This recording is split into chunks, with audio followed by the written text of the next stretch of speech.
மாலை வணக்கம் நண்பர்களே, நான் பியூஷ் சர்மா. நான் innovative filaments private limited Surat சார்பாக பர்டோலியில் இருக்கிறேன். இங்கே பாருங்கள், இந்த பண்ணையின் மொத்த பரப்பளவு 7 முதல் 8 ஏக்கர். ஆனால் இந்த பகுதியின் பரப்பளவு 1 முதல் 1.25 ஏக்கர். இங்கே விவசாயி எங்கள் ட்ரெல்லிஸ் கம்பிகளை பயன்படுத்தியுள்ளார். நீங்கள் பார்க்கிறபடி அவர் இங்கு 6 கம்பிகளை பயன்படுத்தியுள்ளார் மற்றும் ரிபிட் அமைப்பை பயன்படுத்தியுள்ளார். இந்த ரிபிட் சிஸ்டம் என்றால் என்ன, அது ஏன் பயன்படுத்தப்படுகிறது, அதைத்தான் நான் உங்களுக்கு சொல்ல விரும்புகிறேன். இதில் ஒயரை ஓட்டை வழியை செலுத்தாமல் இதில் காண்பிப்பது போல மேலே கம்பியை வைத்து கட்டுவார்கள். இதனால் ஒயர் அங்குமிங்கும் செல்வது தவிர்க்கலாம். இது மிகவும் முக்கியமானது. இந்த முறையை பயன்படுத்த காரணம், மழை பெய்யும் போது இந்த கம்பங்கள் மேலே வரலாம் அல்லது பூமிக்கு உள் செல்லலாம்.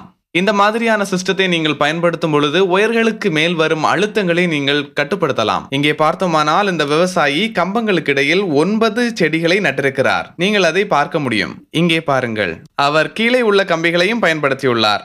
நீங்கள் அதையும் பார்க்கலாம். இங்கே பாருங்கள். மற்றும் உங்களுக்கு டிஸ்கிரிப்ஷன் வேண்டுமென்றால் விட்ஸ் ஒயர்களுக்கு நான் உங்களுக்கு சொல்கிறேன். மேலே உள்ள கம்பங்களுக்கு நீளமானது 18 இன்ச் வருகிறது. அதிலே ரிபிட்ஸ்களை பொருத்தியுள்ளோம். 18 இன்ச் நீளம் வருகிறது.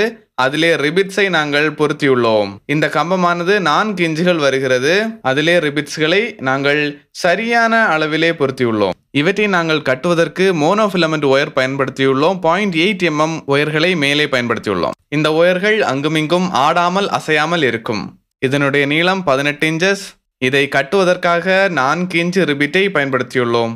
மேலும் இந்த கோணத்தின் தூரமானது 0.75 to 0.5 போதும் மற்றும் இதன் தடிமன் 3 முதல் 4 மில்லிமீட்டர் ஆகும். இது மேலே உள்ள கம்பமாகும். இதுதான் இங்கே இருக்கக்கூடிய முதல் கம்பமாகும். இது மிகவும் தடிமனாக உள்ளது. ஆனால் இதனுடைய லென்த் ஒரே அளவாகும். இதனுடைய திக்னஸை நாம் பார்த்தோமானால் 6 முதல் 8 mm. இதர அளவுகள் அனைத்தும் ஒரே மாதிரி இருக்கும். இதனுடைய நீளமானது 18 இன்ச்சஸும் இதனுடைய அகலம் 1.5 முதல் 2 இன்ச்சஸும் ஆகும். முதல் கம்பம் முதல் கடைசி கம்பம் வரை. எங்களுடைய தகவல்களின்படி இது மிகவும் தடிமனான மற்றும் அதிக நாட்கள் உழைக்கும் ஒரு சிஸ்டம் ஆகும். மற்றொரு செய்தி சொல்ல வேண்டுமானால், இதனுடைய முதல் மற்றும் கடைசி கம்பங்களுக்கு சப்போர்ட் கொடுப்பது மிகவும் நல்லது. வெளிப்புறத்திலே ஒரு GI ரோப்பை பயன்படுத்தலாம். GI ரோப் இல்லை என்றால் அங்கே ஒரு ஆங்கிள் பயன்படுத்தலாம். MS angle. கீழே புதைத்து வைக்க வேண்டும். 2 அடிக்கு ஒரு குழியை தோண்டி அதிலே U-ஷேப்டு ரப்பர் பயன்படுத்தி இதுபோல இந்த ஆங்கிளை நிறுத்த வேண்டும். இப்படியாக இந்த கம்பத்தை நிறுத்த வேண்டும். முதல் மற்றும் கடைசியாக உள்ள கம்பங்கள் மிக ஸ்ட்ராங்காக வைக்க வேண்டும். உங்களுக்கு மேலும் தகவல்கள் தேவைப்பட்டால் எங்களை நீங்கள் காண்டாக்ட் செய்யலாம். ஸ்கிரீனிலே எங்களுடைய நம்பர்களை நாங்கள் பதிவிட்டுள்ளோம். எங்களுடைய வீடியோவை லைக், ஷேர் மற்றும் சப்ஸ்கிரைப் செய்யுங்கள்.